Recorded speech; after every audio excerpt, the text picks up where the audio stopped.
the desert sun rises over the Arabian Gulf, casting long shadows across white sand beaches that were never meant to exist. Here, on the western edge of Abu Dhabi, where the Persian Gulf meets engineered coastline, stands a structure that defies every principle of restraint.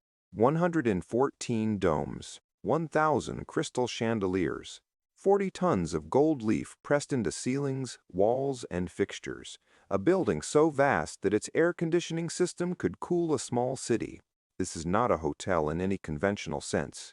It is a monument, a statement, a palace built not for kings to live in, but for the entire world to witness what unlimited wealth can create. But beneath the gold and marble, beneath the spectacle and excess, lies a different story. One about ambition without boundaries, labor without names, and the strange emptiness that sometimes follows when every desire is fulfilled. The year is 2001. Abu Dhabi is undergoing a transformation that has no precedent in human history. Oil revenues are pouring into the emirate at rates that make even the wealthiest nations seem modest. The ruling family, the Al Nahyan dynasty, is making a calculation.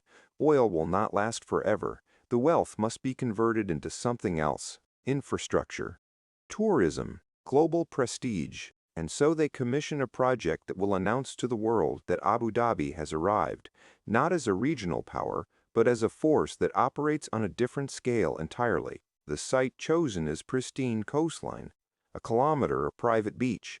The architects are told there is no budget. Read that again: no budget. Build something that cannot be compared to anything else on Earth.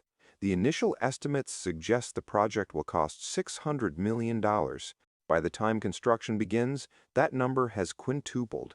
By the time the doors open in 2005, the total expenditure exceeds $3 billion. For a single building, to put that in perspective, $3 billion could build 50,000 homes. It could fund universities, hospitals, entire cities in the developing world. But it will build one hotel, because the point is not utility, the point is spectacle. If you're wondering how a building can cost $3 billion and what that kind of wealth actually looks like in physical form, make sure to like this video and subscribe so you don't miss the details that follow. Comment below with your thoughts on whether such extreme luxury serves any purpose beyond display. Construction begins in 2002. 20,000 workers descend on the site. They come from India, Pakistan, Bangladesh, the Philippines. They are recruited with promises of wages that seem impossible in their home countries, and by the standards of those countries, the wages are high. But by the standards of the wealth they are building, the wages are invisible. The laborers live in labor camps outside the city, rows of prefabricated housing, shared rooms, communal bathrooms. They wake before dawn and work until the heat makes continuation dangerous. Then they rest and work through the evening. 6 days a week, sometimes 7. The palace rises in stages. First, the foundation. Concrete and steel reinforcement on a scale that seems excessive even for a building this size. The structure must withstand not just weight, but the corrosive salt air of the Gulf, the extreme heat, the occasional sandstorms that sweep in from the desert. Then comes the superstructure, load-bearing walls, the framework for 114 domes, each requiring precise engineering. The largest dome is 42 meters in diameter. Gold leaf will cover its interior, but first it must be built. The marble begins arriving in 2003. It comes from 13 countries, each type chosen for specific qualities: creams and beiges for floors, darker stone for accent walls. The quantities are staggering: over 1 million square feet of marble. It must be cut, polished, fitted with tolerances measured in millimeters. Teams of craftsmen work on individual sections for months. They are perfectionists, but they are also working against deadlines that do not bend. The building must open in time for a conference, a royal visit, a moment chosen by people who do not concern themselves with the difficulties of construction. The gold arrives in thin sheets, 40 tons of it, 22-karat gold beaten so thin it can be applied like paper. Artisans, most of them Egyptian and Moroccan, spend 2 years covering surfaces, ceilings, columns, decorative moldings. Every application requires skill. The gold must adhere perfectly, show no seams, reflect light in specific ways. It is painstaking work, and it is work that will be photographed, admired, used in marketing materials around the world. But the names of the craftsmen who applied it will not be recorded. By 2004, the interior construction is in full acceleration. The palace will have 394 rooms and suites, but these are not hotel rooms in any ordinary sense. The smallest is 55 square meters. The largest, the palace suite, is over 680 square meters. It has its own private entrance, butler service, marble bathrooms larger than most apartments. The furnishings are custom-made, Italian silk. Persian carpets, furniture designed specifically for this building and manufactured in workshops across Europe and Asia. Nothing is mass-produced. Nothing comes from a catalog. The chandeliers begin installation in late 2004, 1,000 of them. The largest weighs 2.5 tons. It hangs in the main atrium, a space so vast that entire trees grow indoors beneath a dome covered in gold. The chandelier is Swarovski crystal, 114 individual bulbs. It requires a dedicated structural support system built into the ceiling. When illuminated, it casts patterns across the marble floor that shift as the sun moves across the sky outside. The technology infrastructure is hidden but extraordinary. The palace has its own desalination plant, its own power generation backup systems, climate control that maintains different temperatures in different zones, a building management system that monitors thousands of data points every second, underground tunnels where service staff move invisibly, ensuring guests never see the machinery of maintenance.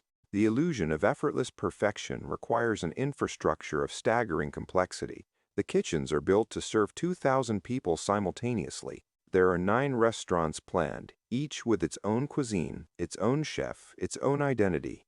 The main kitchen alone is the size of a football field. Walk-in freezers, dedicated prep stations for pastry, meat, seafood, vegetables, storage systems designed to hold weeks of supplies. The palace is being designed to operate as a self-contained world.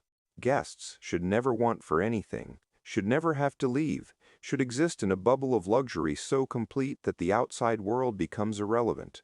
The landscape is entirely artificial. The beach, the gardens, the palm trees, all of it created from desert.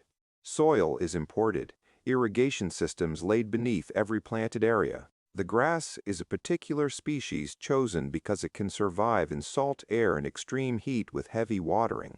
The gardens will require a permanent staff of 40 gardeners working full-time just to maintain the illusion of natural abundance in a place where nature provides only sand and heat. As opening day approaches, the final details are installed. The staff is hired, not workers now, but employees, front desk managers, concierges, butlers, housekeeping, securities, butlers, housekeeping, security, chefs, drivers. Over 2,000 people required to operate the palace when it is full. They are trained in protocols that would seem absurd anywhere else. How to address royalty, how to serve a meal worth thousands of dollars, how to move through spaces without being noticed, how to anticipate needs before they are spoken. February 2005. The doors open, not to the public, to royalty, heads of state, dignitaries. The opening event is invitation only. Guests arrive by motorcade and helicopter. They walk through corridors of marble under ceilings of gold. They are shown rooms where the furniture costs more than most people earn in a lifetime. They dine on food prepared by chefs flown in from Europe. They are told that this is the future. This is what the new Abu Dhabi represents. Wealth converted into form, power made visible. The media coverage is extensive. Every major publication runs features. The photographs are stunning. Gold everywhere. Space on an impossible scale. Luxury that seems to have no ceiling. The coverage mentions the cost, $3 billion. It mentions the gold, 40 tons. It mentions the size. The palace is 1 kilometer long. But it does not mention the 20,000 workers who built it. It does not mention the labor camps. It does not ask what it means to spend $3 billion on a building in a world where billions of people live on less than $2 per day. The palace becomes an immediate landmark. Visiting dignitaries stay here, the Obamas, Putin, celebrities, business tycoons. The room rates start at $1,000 per night and ascend into ranges that are not publicly listed. The Palace Suite, when available, costs $15,000 per night, and it is often booked because there is a class of people for whom $15,000 per night is not a consideration. It is simply the cost of staying in the most exclusive space available. But exclusivity is the point. The palace is not meant to be accessible. It is meant to be aspirational, unreachable for most of humanity, a place that exists in photographs and imaginations but remains physically distant. This creates a strange effect. The palace is simultaneously the most public building imaginable, photographed and discussed constantly, and the most private, accessible only to those with resources most people cannot comprehend. The first few years of operation are a test. Can a $3 billion hotel actually function as a business? The operating costs are enormous. Staff salaries, maintenance, utilities. The building uses more electricity than some towns. The air conditioning alone costs millions per year. The gardens, the beach maintenance, the constant replacement of linens and furnishings. The financial model is opaque, but estimates suggest the palace needs to maintain very high occupancy at very high rates just to break even on operational costs, let alone return any profit on the construction investment. But profit, it becomes clear, was never the primary goal. The palace is a tool of soft power. It hosts conferences where oil contracts worth billions are negotiated. It welcomes royalty from allied nations, strengthening diplomatic ties. It serves as a venue for Abu Dhabi to present itself as a serious global player. In this context, the $3 billion price tag is not an expense. It is an investment in perception. The staff learns quickly that working at the palace is unlike working anywhere else. The guests have expectations that border on the absurd. Requests that would be refused anywhere else are accommodated here. A guest wants their room entirely redecorated in a different color scheme for a 3-day stay. It happens. Someone wants a specific rare wine that requires flying a sommelier to Europe to authenticate and transport. It is arranged. The culture of the palace is built on one principle. Nothing is impossible if you can pay for it. This creates a strange economy within the building. Tips that would be considered generous elsewhere are routine here. A bellman might receive a $100 tip for carrying bags. A concierge might receive $1,000 for securing impossible reservations. The wealth circulates in ways that seem disconnected from normal economic reality. And yet, for every staff member receiving extraordinary tips, there are dozens more in back-of-house positions who see none of it. The housekeepers, the kitchen porters, the maintenance workers. They are paid fixed salaries that, while higher than what they could earn at home, are microscopic compared to the wealth flowing through the building.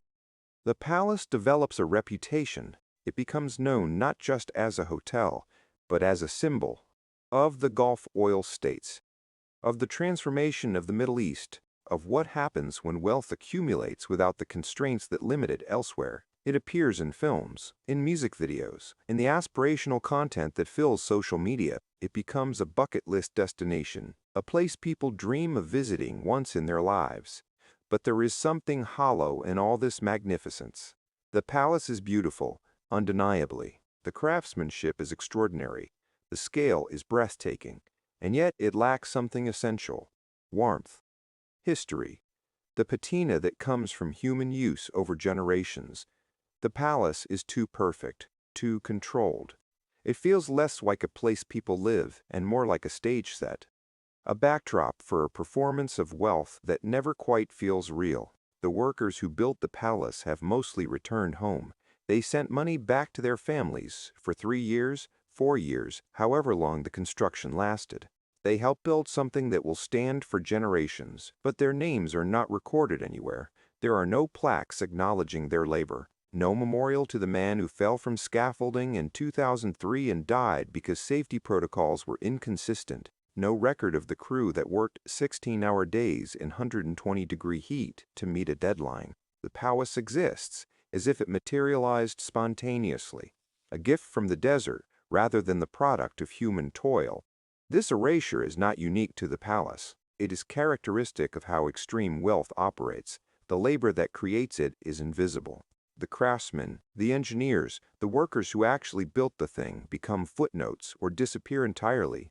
What remains is the object and the owner. The palace and Abu Dhabi, the creation and the creator, the people in between are forgotten. In 2010, 5 years after opening, the palace undergoes its first major renovation, not because anything is broken, but because trends have changed. Design aesthetics have shifted. What felt cutting edge in 2005 feels dated in 2010. Rooms are updated. Restaurants are redesigned. The cost of this renovation is not disclosed, but estimates suggest it exceeds $100 million. For context, that is more than many hotels cost to build in their entirety. But at the palace, it is merely maintenance, the preservation of an image. The guest experience becomes increasingly curated. Every interaction is choreographed. The palace employs behavioral psychologists to analyze guest patterns and preferences. Data is collected on everything: what time guests prefer breakfast, what temperature they set their rooms, what music they listen to. This information is used to anticipate needs, to create an experience that feels personalized, but is actually the product of sophisticated data analysis. The illusion of effortless service requires enormous effort behind the scenes. By 2015, the palace has become a fixture in global luxury culture, but it is also beginning to face questions it was not designed to answer. Climate activists point to its energy consumption. Labor rights organizations highlight the conditions of migrant workers in the Gulf. Economic critics question the logic of spending billions on luxury hospitality while other needs go unmet. The palace does not respond to these criticisms directly. It simply continues to exist, offering the same experience to those who can afford it. The wider context matters here. Abu Dhabi and the UAE are built on a specific model. Oil wealth is used to create infrastructure and services that attract global capital and tourism. The goal is diversification, to build an economy that can survive when the oil runs out. In this model, the palace makes sense. It is a signal to the world that Abu Dhabi is sophisticated, stable, welcoming to the ultra-wealthy. It is part of a larger strategy that includes museums, airlines, financial centers, and universities. But there is a tension in this model. The wealth that builds these institutions comes from a finite resource. Oil will eventually deplete, and the question that haunts every oil-rich state is, what happens then? The palace is meant to be part of the answer, a way to generate revenue and prestige independent of oil. But the palace itself is entirely dependent on wealth that ultimately traces back to oil. The guests who can afford $15,000 per night are typically connected to industries, finance, or inheritances that are themselves rooted in fossil fuel economies. The palace is not separate from the oil economy. It is an expression of it. The human stories from inside the palace are tightly controlled. Staff sign non-disclosure agreements. They cannot discuss what they see, who stays there, what requests are made. The palace functions as a sealed environment where discretion is paramount, but occasionally stories leak. A guest who trashed a suite in a drunken rage and paid $50,000 in damages without blinking. A royal entourage that booked an entire floor for a month and brought their own staff, their own food, essentially using the palace as an empty vessel for their own traveling court. An oligarch who proposed to his mistress with a diamond that cost more than most people's homes. These stories reveal something about the palace's clientele. They are people for whom normal rules do not apply, for whom money has ceased to be a limiting factor. They exist in a reality so removed from ordinary human experience that their behavior seems almost alien, and the palace caters to this. It creates a space where excess is normalized, where a $1,000 bottle of wine is unremarkable, where waste on a scale that would be criminal elsewhere is simply service. If you're still watching and finding this exploration of extreme wealth and its hidden costs fascinating, hit the like button and subscribe for more deep dives into the world's most extraordinary places and the complex truths behind them. Leave a comment with your perspective on whether institutions like this represent human achievement or something more troubling. The environmental impact of the palace is significant but rarely discussed.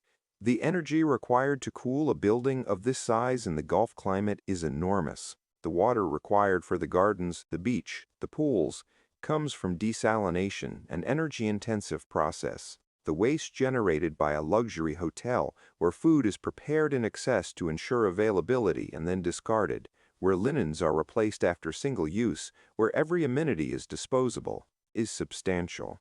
The palace operates in a bubble where environmental costs are externalized. Someone else will deal with the carbon emissions. Someone else will manage the waste. The guests and management exist in a present where consequences are deferred. The palace also sits within a larger political context that cannot be ignored. The UAE, for all its modernity and wealth, is not a democracy. Political dissent is not tolerated. Migrant workers who make up the majority of the population have limited rights. The legal system is based on Sharia law, with applications that can seem harsh to Western observers. The palace operates within this system.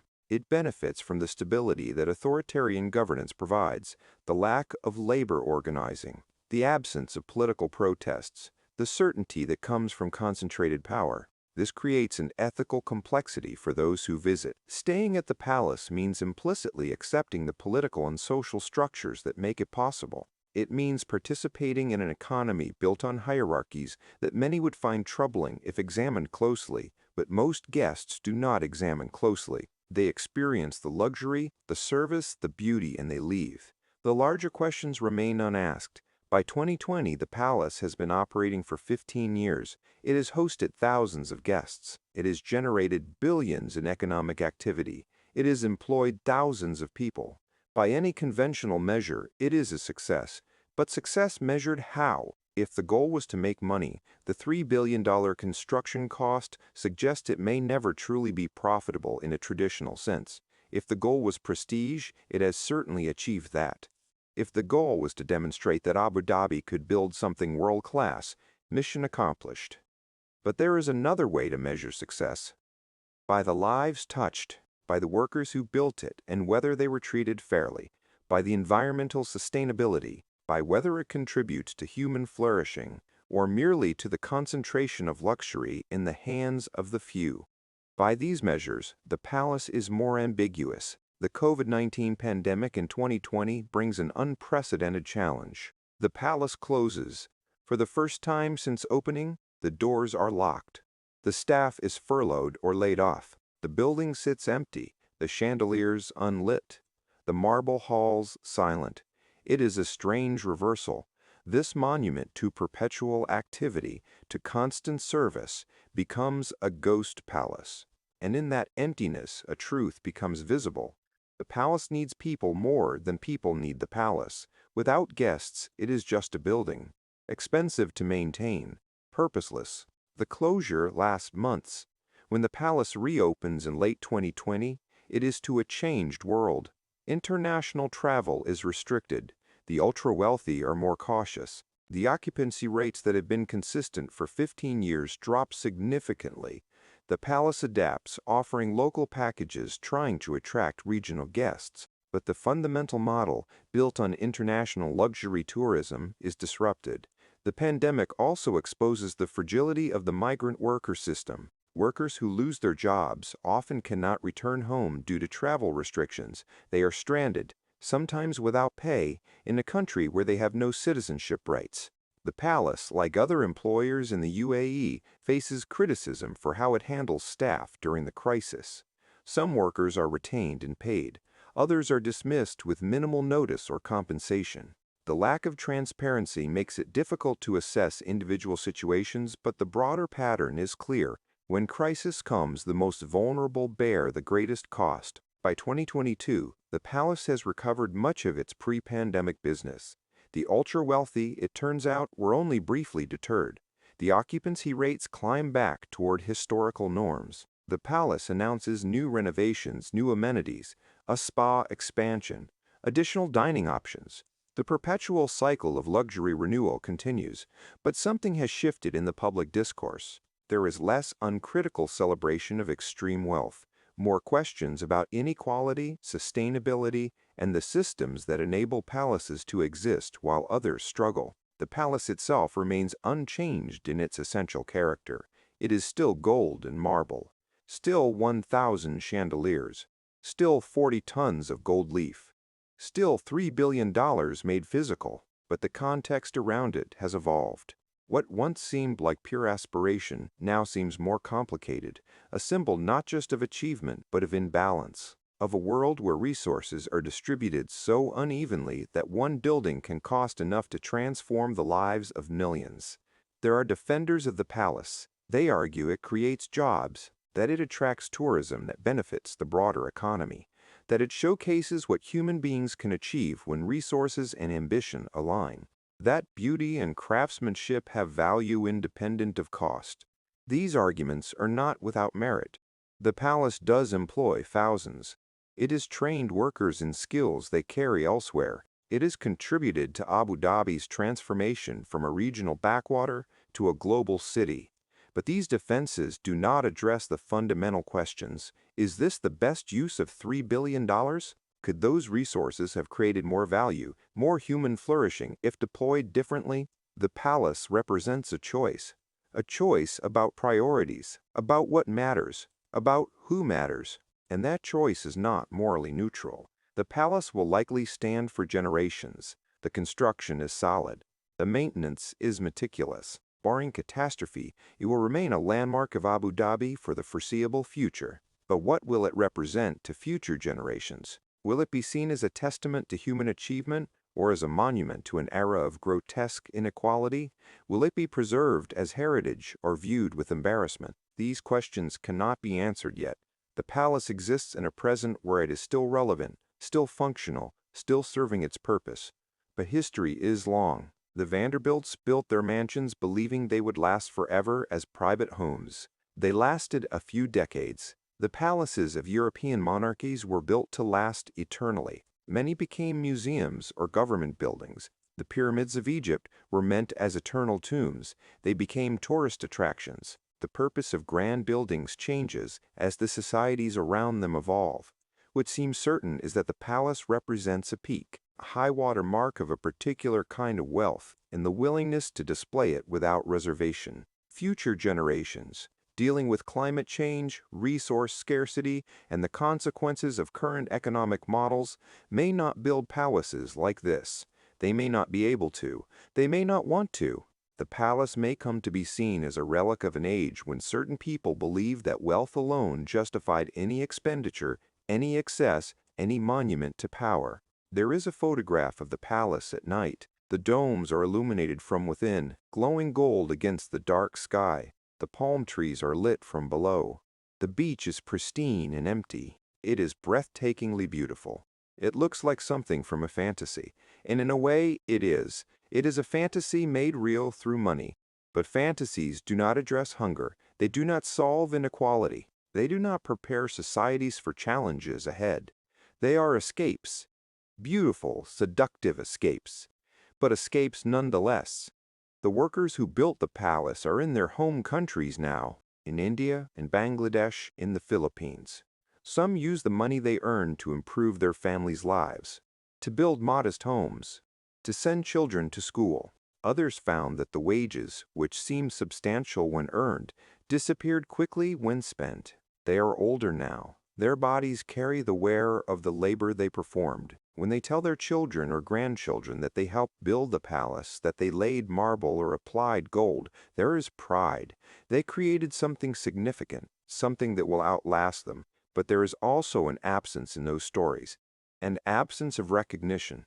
The palace does not acknowledge them. The official histories mention architects and designers. They mention the vision of Abu Dhabi's leadership. They do not mention the names of the 20,000 laborers who actually built the thing. This is the final injustice of structures like the palace. They erase the labor that created them. They present themselves as achievements of capital and vision, as if human hands and backs and lives were incidental to their construction. And so the palace stands. $3 billion, 40 tons of gold, 1,000 chandeliers, 114 domes, a monument to what money can build, but also a monument to what money cannot buy. It cannot buy meaning. It cannot buy legacy that survives critical examination. It cannot buy immunity from the judgment of history. The palace is beautiful. That much is undeniable. But beauty alone does not justify existence. Purpose matters, consequence matters, and the palace, for all its magnificence, exists primarily to serve those who need it least. The sun sets over the Arabian Gulf. The palace glows in the fading light. Inside, staff prepare for another evening of service. Guests arrive. They walk through halls of marble under ceilings of gold. They are impressed. They are awed. They feel, perhaps, a sense of arrival, of having reached a pinnacle. But what they do not see are the foundations, the labor, the costs, both financial and human, the choices that made this building possible and the choices those choices foreclosed. They experience the palace as it wishes to be experienced, as luxury, as achievement, as a destination worthy of its price. But the palace, like all monuments to extreme wealth, carries within it the seeds of its own obsolescence. The world is changing. Values are shifting. The excesses that seem normal in one era become embarrassments in the next. The palace was built for a specific moment, a moment when oil wealth was abundant and uncomplicated, when luxury tourism was expanding globally, when displaying wealth without apology was culturally acceptable. That moment is passing. What comes next, neither the palace nor anyone else can say with certainty. But history suggests that monuments to excess do not age well. They become relics, curiosities, warnings. And so we leave the palace as we found it, glowing in the desert night, beautiful and excessive. A structure built to demonstrate that anything is possible if you have enough money, but also a structure that demonstrates the limits of what money can accomplish.